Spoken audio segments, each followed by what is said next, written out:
And hello, everyone, and welcome back to the WGSN-DB Going Solo Veterans Corner.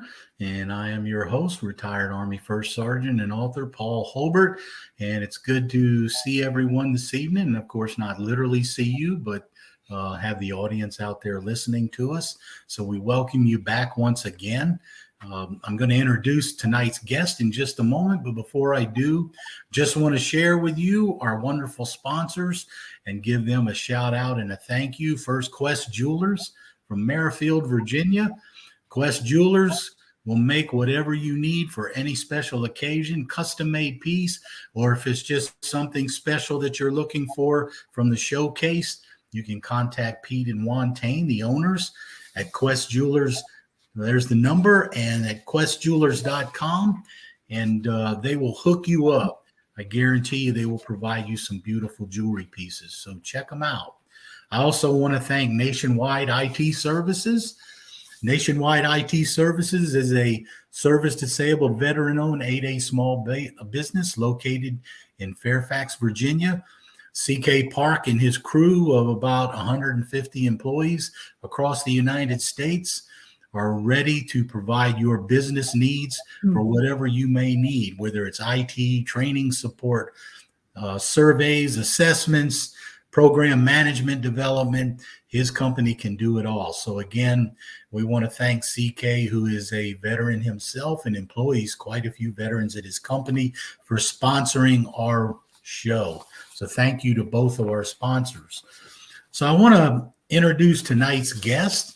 Before we get into our conversation, we have with us tonight retired Navy Commander John Hickman, and of course we call him Randy.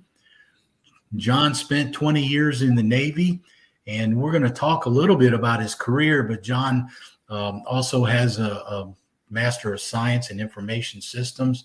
And I think it's interesting because it was from the Naval Postgraduate School in Monterey, California, and I found that kind of interesting. John also has a PMP and a certified computing professional certificate as well. And that bodes well for the work he's doing now. We're going to talk about that. So, John, I want to thank you for taking the time to come on the show, and welcome. My pleasure. Good to be here. And I will call you Randy from here on out. There we go. But I just thought I'd introduce your actual name. So, Randy, it's always interesting when we get veterans on the show, and we sometimes have non-veterans and guests who provide services to veterans and help veterans and veterans programs. But I'm always curious with the veterans as to, how you came to be in the service. So would you share with us a little bit? How did you make that jump from civilian life to the military at the start? That's a good question. I didn't really have any military family. Not my parents, grandparents, none of them were military. I guess coming out of high school, I was looking for a way to pay for college, and some of the schools that I was looking at were pretty expensive. I didn't know if my parents could afford it. I certainly couldn't. So I looked at ROTC scholarships, and I applied for a Navy ROTC scholarship, Air Force ROTC scholarship, and I even applied to the Air Force Academy. Actually, I got into the Air Force Academy and decided to go Navy ROTC instead. So my main driver was I needed some way to pay for my college, and I will say that the Navy has treated me well. I mean, they paid for my undergraduate degree, they paid for my graduate degree. It was a good financial decision. I guess as a kid, I'm not sure how I came about it, but it seemed like the best way to get a college education. Yeah, I can identify with that because when I first joined the Army, I had an associate degree and a little bit more into my third year. And I never had an opportunity to finish until I had finished about 10 years of my Army career and got an instructor assignment. And the Army actually was very instrumental in helping me pay for both my undergraduate degree and my graduate degree. So you're right. It is definitely a very good, how can you say, incentive and benefit from military service. So I can definitely understand that having been able to do that myself. So you started your career back in 1978, I think it was, is when you first came on, which was a year after I graduated from high school. So you got out a little ahead of me. But I know you started in 1978 and actually spent your first couple of assignments on ships, didn't you? Yeah, I was on 2 different ships. My first assignment was on a cruiser, a guided missile cruiser out of Hawaii, which was a lot of fun. Oh, yeah, that's got to be rough duty. Got to be. It was tough. It was tough. I just got married, and I told my wife we're Yeah. moving to Hawaii, and she goes, "Nobody lives in Hawaii. People visit there." But it was funny. As a military person, you get your orders, and you work with a what do they call the guys? Not recruiter, but you're the guided detailer. They're called a detailer. And as a new ensign, you put in what you call your dream sheet. Yep. And I had no idea what was possible, but I said I wanted to go to Hawaii. I wanted to be on a cruiser, and lo and behold, I guess I must have been the only guy that chose it that year, because they sent me out to Hawaii on a cruiser, and that was a great tour of duty. I was the tactical data systems officer, which kind of fit within my my degree in computer science. Did that for about a year and a half, and then I got promoted to be the navigator of the ship. And that was a really exciting job. That was the cruiser I was on. And then later on in my career, I was on a frigate out of Philadelphia. But yeah, I was on 2 ships, and so always exciting times when you're on board a ship. Yeah, I know we've had a couple of Navy veterans on talk about their time on board ship, and I've had a couple of Marines the same thing when they were out in the fleet, spending time aboard ships. Actually had a submariner on a little while back talking about his time on the submarine. So the sea duty always seems to be an interesting thing. I had to kind of laugh though when you were talking about, lo and behold, they gave you your pick of assignment, because you're probably going to think I'm crazy. When I first joined the Army, I asked to go to Korea, and that's exactly where they sent me. So a little bit different of a choice there. But yeah, I mean, we had the same thing. We had those career folks who we could put in requests to, and I was fortunate the same way I only got one assignment in the Army I did not ask for. So I don't know if you had that kind of luck, but at least I was pretty fortunate in that respect. So what did you do when you left those 2 ship assignments? What did you do after that? So the first ship assignment was kind of at the beginning of my career, of my active duty career. The second one was a little bit later. I actually did 13 years active duty, and then I finished up in the reserves my last 7 years. So after I left that ship, the last ship I came to Washington, D.C. Another interesting job. I was really shocked that I got it. The Naval Audit Service headquarters is in D.C. It's in Falls Church, actually. And they had a consulting branch, just like a big accounting firm. They did their auditing, but they also had a consulting branch. And I found out they had an opening for somebody with an IT background to be a consultant. So I was a consultant for 3 years. My first duty in D.C., I'd go out to headquarters activities and do consulting projects, Secretary of the Navy, and over at Bethesda Naval Hospital, and different activities in the DC area. They'd call me in for kind of an IT consulting role. And I thought that was a cool job. And, coming to DC and not knowing if I was going to stay in the Navy or not, it was kind of a nice prep for a civilian career, if I needed it. So, well, I've had a lot of veterans tell me too that, this is the area where a lot of the jobs are, especially related to a lot of the skills that they picked up in the military. I mean, to be honest with you, that's how I ended up here as well when I retired from the Army. This was in this area up here is where I found my first post-military job. And, it's been a career ever since. So, I can kind of understand that. It is an interesting area to be in, isn't it?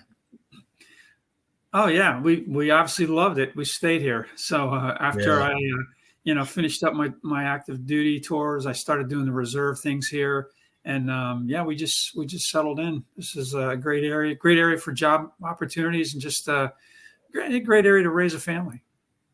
Well, one of the things I thought was interesting when I looked at your bio was, and we'll talk about this in just a little bit, but you had an assignment also that ties in very closely to the type of work you're doing now. And I thought it was interesting that you actually had an assignment as a as a commanding officer in a naval contracting unit. Mm-hmm. And having been a contract officer for the federal government myself on 2 assignments, that's the field I'm still working in. It's an interesting field. How did you get into that? That's an interesting question. Yeah. So just to back up, the beginning of my career, I was a surface warfare officer. Those are the guys that are out there driving the ships and fighting the ships. Mm-hmm. Yeah. After I finished my tour of duty on the ship, I went to postgraduate school. I decided to change my career field. So I'm not sure the Army how they do that, but you have assignments in a certain career field. I was surface warfare. I changed my my designator to Supply Corps. Supply Corps is kind of like the quartermasters in the Army, I guess. They do the logistics, dispersing, food service. I mean, the whole, all the supply components. Then I went back to the second ship as the department head on a frigate as a supply officer. So anyway, that career field is more business management. And when I got into the reserves, the first reserve unit I was in was a contracting unit. I got to go take some training. I went to some training up in Dayton, Ohio. They had a course on the FAR, the Federal Acquisition Regulations. And we basically read through the whole FAR and, learned how to do contracting. Oh, that was fun, I'm sure. It was a real sleeper. But anyway, I kind of got that background. And then in the reserves, a lot of opportunities were in the contracting shop. So eventually, when I got senior enough, I became the commanding officer of first of all, a contracting unit in D.C. and then one in Philadelphia, which is where my family's from, that Philadelphia area. So it was nice to have a reserve billet up there. I would drive up there on my drill weekends and stay at my parents' and do my contracting stuff. Yeah, and for the audience out there who are unfamiliar, when Randy was talking about reading through the FAR and going through the acquisition regulation, you're talking about 1,500 pages of a regulation that has 53 parts. So it's not exact. It's the kind of thing you would have on your nightstand when you're suffering from insomnia. And, I often joke to my students because, I've been actually teaching contracting as an adjunct for about 20 years now. And it was a joke that I often told my students, Randy, that, if you're suffering from insomnia, just pull out the FAR, start reading, and you'll be asleep in no time. I just thought it was interesting how you ended up in an assignment like that. So did they train you did they put you through the ringer to train you as like a contract officer, or you were just the commanding officer of the group? Yeah, I was just the commanding officer of the group. I mean, I have the background in it, but I wasn't an actual contracting officer. We didn't write any contracts. In fact, most of the stuff that we did as reservists were kind of cleaning up stuff that the people that were there normally didn't want to do, like closing out contracts. Yeah, it was stuff like that. But I mean, when I went for my 2 weeks summer drills, I would act as the executive officer at the contracting shop. So, but yeah, it was more of a management role at that point. So as you move through your career, I think one of your last assignments was in the Aegis shipbuilding program. As you closed out your career, what was that like? That was actually pretty cool. We were helping manage the building of the Aegis ships, the cruisers. And the nice thing about that was because we were part of the headquarters unit there, we got invited to the commissionings. So, when they commissioned the ship and smashed the champagne bottle on the bow of the ship, we got to do, go see a couple of those and participate in them. I was the senior supply officer in the reserve unit, and we had a lot of cool projects. We did one. This was back in the days when people were just starting to develop web pages, And we developed a web page for corrosion control. Corrosion control on ships is a big deal. Things get rusted very easily, and there's a whole department in Naval Sea Systems Command that's responsible for controlling corrosion on ships. We don't want our ships to be a bunch of rust buckets. But we developed a web page for them and gave people some resources on how they could do corrosion control. So that was kind of neat. But that was my last reserve duty before I retired out of reserves. Well, would you take a minute and share with our listeners out there and tell them a little bit about what the Aegis cruisers are, because I know that was one of the newer series of cruisers that the Navy launched. Can you tell us just a little bit about those? I guess the main identifying thing or a key trait of the Aegis cruisers was that they have this thing called phased array radars. So most people that know radars are used to seeing a big antenna spinning around on the top of a pedestal somewhere. Mm-hmm. These ships had a phased array, which meant they didn't have a spinning radar. They basically had four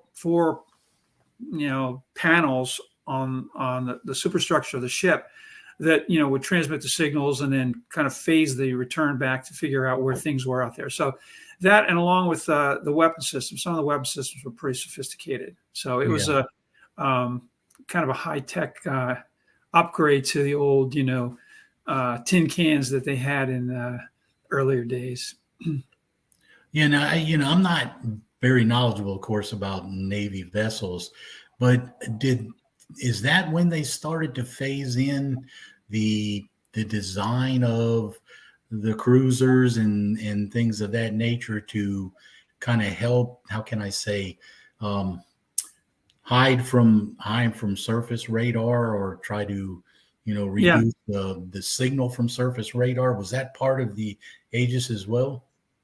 It was, but it went further than that in later ships. They try to reduce the profile and try to use non-transmitting surfaces and low profiles and not sharp angles to kind of reduce the feedback or the return that would come back on another radar. So it was. But it's funny. I mean, the ships that I was on, and that was only 30 years ago, maybe a little bit more. They're all gone. They're all gone. They've been retired. Yeah. The two ships I was on CG-24 and I was on FF-1061. Both of those ships were either sold to a foreign navy or scrapped. So what does that say for us at this point, right? I don't know. The odd thing about it is I remember they still had battleships in commission. They brought some battleships back from, the Vietnam era and try to keep a couple of those in service when I was starting out. So those were interesting to see. Those are, World War II ships that were still in service. Yeah, those things were always incredible to see. I laugh at what you said about, the stuff that I saw back when I was in has all been sold off and retired. Because, I look back on it too. I joined the Army back in 1981. And, I remember one assignment in the 101st at Fort Campbell, and we had those old crazy vehicles they call Gamma Goats. I don't know if it's a weird looking vehicle with a small back end cab compartment, or like the back of a pickup. And it is a weird vehicle. And, that was a big thing even before I came in. And when I came in, and I drove one of those at several places. And then, we got out of the Jeep, moved to the Humvee. And to sit there and watch the things that change after we, as we retire or finish our time in service is kind of incredible. So I think it's kind of interesting. It makes us feel like antiques nowadays. I know when I look back at some of the equipment the military has now, you just shake your head in wonder, say, wow, that's incredible. And I know the Navy's been on the forefront of that too with their surface vessels and submarines. So you finished your career, you spent 20 years, you retired as a commander. So what made you decide it was time to move on? I mean, was it you met your time and you figured I'm going to concentrate on a civilian career now, or what was it that did it for you? Well, to be honest with you, I mean, I probably would have had to go back out to sea again, and as a Yeah. commander, going back out to sea, I actually was a little bit ahead of my peers by moving over to the supply corps from surface warfare, because I Hmm. already done, a ship tour. So, wasn't real keen on that. My kids were pretty young still. I didn't want to, get assigned to a ship and spend half my life out on the water again. So, Yeah. I figured it was time. 20 years, and time to start figuring out what I wanted to do as a civilian, and focused on that. Okay. Yeah. Well, Randy, it's great hearing about your experiences in the military, and we're going to take a short break right now. When we come back, I'm going to ask you to share with us what you think is your most memorable experience from your military time. So, for those of you out there in the audience, we'll be right back with Randy in just a minute. Thanks.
All right, welcome back, everyone. And you have been listening to the WGSN-DB Going Solo Veterans Corner.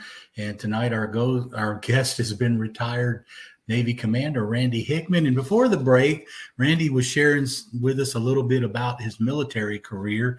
And Randy, as I mentioned before the break, I wanted you to, if you would, think about it, and well, hopefully you had time to think about it, and share with us what you think is your most memorable experience of your time in the military.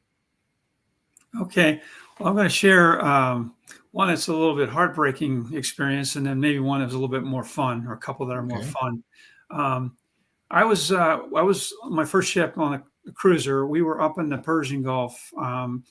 Anybody that was around in 1980 remembers the Iranian hostages. Yeah. Mm-hmm. So we were part of that battle group trying to rescue them. And didn't go very well. Yeah. Yeah. It's a little bit emotional. We lost a couple of helicopters. We lost some people. Our ship was up in the Persian Gulf. We were the air picket ship. Basically, we were monitoring the air picture as they launched that sortie to try to go into Iran. And when I was just a new Lieutenant JG, I was sitting there on the ship's weapons console, and all of a sudden I see these blips moving towards the coast, and I'm starting to track them. And my boss said, just let them go. So you'll find out. Yeah. So I guess that was after that. That was a fairly emotional time for you guys. Huh? Yeah, it was because, we were all excited. We thought we were going to, have a successful rescue, and, things didn't go the way they were supposed to. So, Yeah. that was kind of the most very memorable, though. I can still remember the day that happened. So that's one that was, kind of sad. But, we had some fun times out there, too. I mean, there were some really cool things we did. I mean, we were deployed on a ship. We were out for a long time. I mean, at one point, we were at sea for 90 days before we actually touched port. So one of my first jobs as an ensign was the recreation officer, welfare and recreation officer. Yeah. My job to kind of keep the morale up on the ship. So we had all kinds of fun stuff. We used to do trap shooting off the fantail. We'd break out the shotguns, play pigeons out, shoot them out over the water. We had a kite flying contest. We had everybody build kites and flew them off the fantail of the ship to see who had the best kite. We used to have barbecues back there. We'd, bring out the barrels and charcoal. And actually, if you were underway, I can't remember, if you were underway for more than 60 days straight, you were entitled to 2 beers. So we had a stash. We had a stash of beer locked up. Normally nobody could get at it, but when we were out for a certain amount of time, we could break out some beers, and everybody got 2 beers. They got popped, and you could drink them as long as you weren't going on watch. You could have your beers. Gosh. Yeah, I mean, it's you could probably think of 100 stories if you took the time. And I think, it's always interesting to hear some of those things that veterans really think about their time in service. So the reason why I talked about your time in contracting is because I know you've moved on into your civilian career and have had a number of positions as a project manager and a program manager. And I think your latest position now is a program manager on a contract that services the government. So can you share a little bit more about what you're doing now? Yeah, well, my main customer is the FAA, Federal Aviation Administration. So we've got a contract with them to provide program management. It's really a wide variety of services. I mean, I'm overseeing the task orders. Not that I'm the expert at any of these things, but we do environmental oversight. We do program management, financial management. We do workforce planning, quality assurance, helping out with the safety management and audit programs. So it's just a kind of a whole gamut of things that, the program managers at the FAA need in order to do their jobs. So I've been doing that for 20 years now. Yeah. So, how do you, I mean, if you don't mind, share with me and tell me how you think, because I think this is so true in so many cases for veterans. How well do you think your time in the military prepared you for your civilian career and civilian life? The military is a great learning ground for learning how to manage people. I mean, you kind of get the cards you're dealt. You don't necessarily get to pick the people that work for you. Unlike the civilian world where you if you're a hiring manager, you can pick your own people. You get dealt whoever you get dealt in the military, and you figure out how to manage them and get the job done. So it's a good training ground. And I think I'm sure the Army is the same way as the Navy. The senior non-commissioned officers that are there, senior non-coms, are the ones that train the junior officers how to do a job. Yeah. You go in there, you got a chief petty officer, senior chief looking out for you, telling you the ropes and how to do it. And until you become a little bit more mid-grade officer, you got people mentoring you along. So I think that's a great, assist to transition somebody that comes out and gets into a management role. Well, it's funny you should mention that, and I'll share with you a little something funny from my end that you were talking about. The senior NCOs help train the new and young officers. When I got right near the end of my career, I had left my position as a first sergeant and was finishing up my career. And I spent about my last year in the Army as an operations sergeant, for an S3 operations office. And I was in my office one day, and our battalion S3, who was a major, my boss, he comes in with this brand new second lieutenant or in Navy terms, an ensign, and young looking guy. And he comes in and he introduces me to the lieutenant. And, he says, yeah, this is Master Sergeant Holbert. He is nearing the end of his career, but he is our operations NCO and knows everything that's going on. If you have any questions, you need to listen to this guy, ask him questions and listen to what he tells you. And so, the lieutenant and I shook hands and exchanged pleasantries. And as he got ready to walk away, I said, well, wait a minute, sir. I said, I just got one question for the lieutenant. And so they both stopped and turned around. And I said, Lieutenant, I just want to know, does your mom know that you're over here dressed up playing Army? Because he looked just like a baby, just like a kid, And of course, the major right away, he just busted out laughing. It took the lieutenant just a second to figure out what I was doing. But, I got to tell you, I had a very good working relationship with that young lieutenant while I was still there. And, he made first lieutenant before I left and retired. But he was doing a good job. But we had a good time. We had a good relationship. And I think that's part of the camaraderie that you have in the military. I think that differs from, most civilian workplaces and careers. I think the camaraderie is a little different. Did you find that to be the case? Oh, yeah. Yeah. I mean, and, because there's so much transition in the military, people coming and going all the time, you always have kind of a home, your base or your ship or your organization, whatever it is, they're set up to take care of new people coming in and look out for each other. So, yeah, I agree. Yeah. All right. Well, Randy, besides, being a veteran and besides working, it sounds to me like you may be getting close to a second retirement here in the not too distant future. But I know that you're married. How long have you been married? 43 years. Oh my goodness. I'm married as a baby. Yeah. I mean, well, you're married and what, you have four adult children and how many grandkids? Got 7 grandkids. Yeah. Four grown children. My oldest is 40. My youngest is about 30. Yep, and we just got our 7th grandbaby in December. So last year was a big year for babies. Our three grandkids were born in 2021. Well, you're a little ahead of me. I have let's see.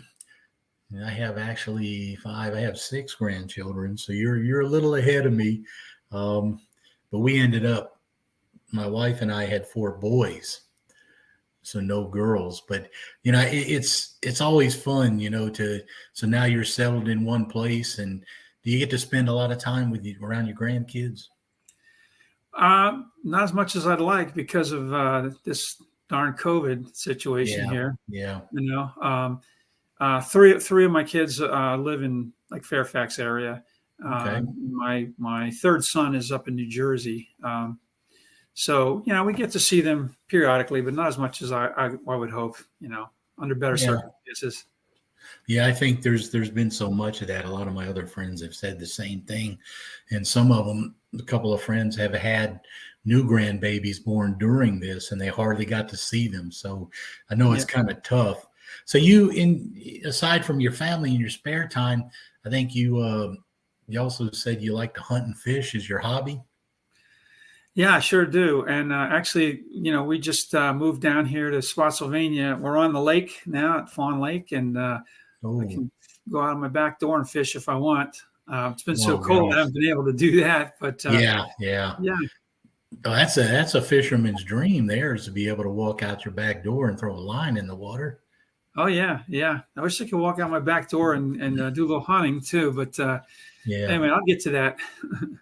Well, didn't you? I believe you had mentioned to me before that you did some hunting and fishing in Pennsylvania too, around your home before. Yeah, I mean, I grew up there. I mean, before I went to college, I was lived in Bucks County, Lower Bucks County area, the eastern part of Pennsylvania. But we always went hunting. Right around the fall time, Thanksgiving time, we had a hunting camp out in western Pennsylvania, up near Du Bois area, Jefferson County, and tradition to go hunting every fall up there. I really enjoy that. I still do that. I still get up there with my dad, my brother, and some of our friends every year to go to hunting camp. So do you have any plans to get a boat since you're living so close to the water? Yeah, we'll get one as soon as the weather warms up a little bit. Yeah. We actually had a little ice on the lake, last couple of weeks. It's been really cold here. Well, I'll tell you what, it's I have to tell you, I mean, we have so many different veteran guests on the show, of course, and each one of them has their own unique experiences. And I have to tell you, I want to really thank you for taking time to come on the show and share your experiences with us. But before I let you go, I just want to ask you if there was one particular thought that you had that you could share with our audience, whether it's the veterans or just anyone else listening, that you think has helped you or that you think is important, what would that be? Oh, that's a good question. So I've seen lots of different kinds of management styles in the military and civilian as well. Kind of one extreme to the other. And I think I've learned from both of them. So one of the ones that I always admired was people that said, always assume positive intent. Don't assume that somebody's trying to mess up on purpose. Always assume that, until you find out the facts, always assume that there's positive intent on somebody's mind when they're trying to do something.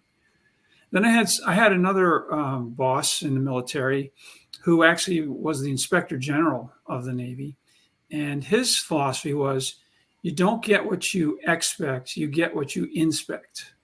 So that's almost the complete opposite of assuming positive intent. You're not going to get what you're expecting to get. You're going to get what you inspect and follow up on. So, but I've kind of blended two together. I mean, my first reaction as a manager is I always assume people are trying to do a good job. And then, as Reagan used to say, trust but verify, right? Yeah. So I think those are some good tenets to manage people by and to live by. Yeah, and I think like you said earlier, you're right. The military is such an excellent teacher of management and leadership, and I think that's a good thought to carry forward, based on those experiences. So, Randy, again, I want to thank you very much for taking the time to come on our show tonight. My pleasure. It's always good to hear the stories of our veterans out there, wherever they're at. So thank you for coming on.